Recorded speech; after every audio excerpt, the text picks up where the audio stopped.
السلام علیکم ورحمۃ اللہ۔ تو دوستو، ہم لوگ قرآن پاک پڑھتے پڑھتے اچانک ایسے ورڈ پر پہنچ جاتے ہیں جہاں پر آگے ہم لوگوں کو سمجھ نہیں آتا ہے کہ ہم لوگ کیا پڑھیں۔ جیسے آپ لوگ یہیں پہ دیکھ لیجئے، یہاں پہ ہم لوگ کیا پڑھیں گے؟ اتبعو پڑھیں گے یا اتبعو پڑھیں گے یا اتبعو پڑھیں گے؟ مطلب ہم لوگ یہاں پہ حرکت کیا دیں گے؟ زبر دیں گے، زیر دیں گے یا پیش دیں گے؟ ایسے ورڈ ہم لوگوں کو قرآن میں اکثر ملتا ہے، تو ہم لوگ اس کو کیسے پڑھیں گے وہ دیکھتے ہیں۔ تو اس کے لیے ہم لوگوں نے منتخب کیا ہے سورہ یاسین کا آیت نمبر 20 کے بعد والے آیت 21 کا۔ تو آپ لوگ کے پاس قرآن ہے تو نکال لیجئے، پھر آگے دیکھتے ہیں۔ بسم اللہ الرحمن الرحیم وجاء من اقصى المدینة رجل یسعى قال یا قوم اتبعوا المرسلین۔ اب ہم لوگ آگے کیا پڑھیں گے؟ یہاں پہ تو کچھ نہیں لگا ہے، اگر ہم لوگوں کے پاس ایک اور چانس ہے، دیکھیے المرسلین اتبعوا، نون کو تا سے ملائیں گے تو یہ الف گر جائے گا، تو اس حالت میں ہم لوگوں کا حمزہ نہیں پڑھائے گا، یہ حمزہ ہم لوگوں کا نہیں پڑھائے گا۔ اور ہم لوگ اگر پڑھیں گے تو یہاں پہ کیا پڑھیں گے؟ پڑھیں گے تو کیا پڑھیں گے؟ یہ میرا ہم لوگوں کا سوال ہے اور اسی کو جانیں گے انشاءاللہ۔ تو آپ کو میں بتا دوں، حمزہ دو قسم کے، ایک حمزہ آپ کا ہو گیا حمزہ قطعی اور دوسرا حمزہ ہو گیا آپ کا حمزہ وصلی۔ تو حمزہ قطعی وہ حمزہ ہے جس کو ہم لوگ ہر حال میں پڑھیں گے، جیسے کہ آپ کا ہو گیا سورہ کوثر میں پڑھتے ہیں بسم اللہ الرحمن الرحیم انا اعطیناک الکوثر۔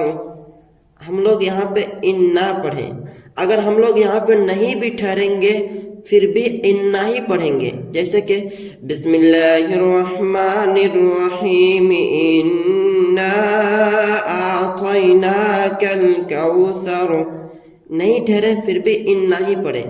تو اس کو ہم لوگ ہر حال میں پڑھیں گے، ایسے حمزہ کو حمزہ قطعی کہتے ہیں اور اس کو ہم لوگ ہر حال میں پڑھیں گے۔ دوسرا حمزہ ہم لوگوں کا اب ایک اور مثال دیکھ لیتے ہیں، دیکھیے سورہ نصر میں آپ لوگ دیکھیے یہاں پہ بسم اللہ الرحمن الرحیم اذا جاء نصر اللہ والفتح، یہاں پہ ہم لوگ اذا پڑھیں، ہم لوگوں کو ہر حال میں اذا ہی پڑھنا ہے اس کو، تو یہ ہم لوگوں کا ہو گیا حمزہ قطعی، اس کو ہم لوگوں کا ہر حال میں پڑھنا ہے۔ اب ہم لوگ دوسرا حمزہ کیا ہو گیا ہم لوگوں کا حمزہ وصلی۔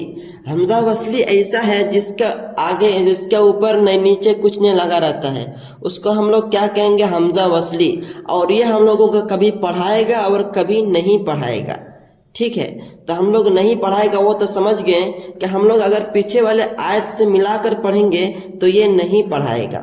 تو دوستو، ہم لوگوں نے جانا کہ حمزہ قطعی کو ہر حال میں پڑھنا ہے، وہ تو جان لیا، لیکن حمزہ اصلی کو کب پڑھنا ہے کب نہیں پڑھنا ہے یہ بھی جانتے ہیں۔ تو حمزہ اصلی کو ہم لوگ کب نہیں پڑھنا ہے یہ بھی جان لیے کہ جب ہم لوگ پیچھے والے آیت سے ملا کر پڑھیں گے تو نہیں پڑھیں گے، جیسا کہ بسم اللہ الرحمن الرحیم وجاء من اقصى المدینة رجل یسعى قال یا قوم اتبعوا المرسلین اتبعوا من لا يسألكم اجرا۔ اب ہم لوگ یہاں پہ جو پڑھیں المرسلین اتبعوا، تو ہم لوگ الف کو نہیں پڑھیں، یہ ہم لوگوں کا سمجھ میں آ گیا۔ اب ہم لوگوں کو پڑھنا ہے کیسے تو آگے دیکھتے ہیں۔ ہم لوگوں کا اصول میں جائیں گے تو بہت لمبا ہوگا، اصول تجوید میں ہم لوگ اس لیے تجوید کو پڑھتے ہیں، شارٹ کٹ میں آپ کو بتا رہا ہوں، بہت آسان طریقہ سے آپ کو سمجھ میں آئے گا۔ دیکھیے ہم لوگوں کو کاؤنٹ کرنا ہے 1 2 3، تیسرا حروف میں جو رہے گا آپ کا حرکت، وہی حرکت حمزہ میں دینا ہے۔ تیسرا حروف میں جو حرکت رہے گا وہی حرکت ہم لوگوں کو حمزہ کے اوپر بھی دینا ہے۔ تو یہاں پہ کیا پڑھیں گے ہم لوگ؟ اتبعو پڑھیں گے، حمزہ کے نیچے زیر لگائیں گے۔ امید ہے کہ آپ کو سمجھ میں آ گیا۔